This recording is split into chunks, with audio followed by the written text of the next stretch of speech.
Hi అండి, నేను మీ సందే. ఈ వీడియో చూస్తున్న ప్రతి ఒక్కరు బాగుండాలని మనస్ఫూర్తిగా కోరుకుంటున్నానండి. అమ్మ అయితే ఆకులోకి చల్లి పనికెళ్తుంది. ఇక నా డే అయితే ముగ్గుతోటే స్టార్ట్ అవుతుందండి. అలా అని మీ అమ్మే అంత పని చేస్తుందా, నువ్వేం చేయవా అనుకుంటారేమో. కాకుంటే అమ్మ అయితే పొద్దుగాల వెళ్తుందిగా, ఊకి చల్లి టైం ఉన్నప్పుడైతే బియ్యం నానబెట్టి పనికెళ్తుందండి. మిగతా పనులన్నీ నేనే చేసుకుంటా.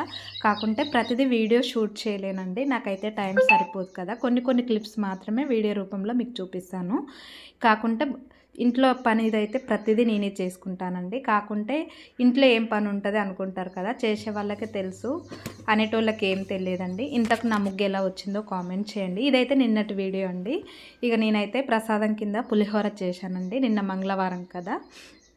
ఇంకా ఇంట్లో అయితే పులిహోర పుల్లగా ఉందండి. కాకుంటే టేస్ట్ అయితే మస్తు వచ్చింది. పులిహోర లవర్స్ ఎంతమంది కూడా కామెంట్ చేయండి. నాకైతే పులిహోర అంటే చాలా చాలా ఇష్టము. ఇంట్లో ఇలా సింపుల్గా పూజ అయితే కంప్లీట్ చేసుకున్నానండి. మీతో పాటు నాకు కూడా అమ్మవారి ఆశీస్సులు ఎప్పుడు ఉండాలని మనస్ఫూర్తిగా కోరుకుంటున్నానండి. ఆటో కోసం బయలుదేరితే ఆటో అయితే తొందరగానే దొరికింది, వెక్కి వెళ్ళిపోతున్నానండి. Bye bye. వీడియో నచ్చితే చిన్న లైక్ అయితే ఇవ్వండి.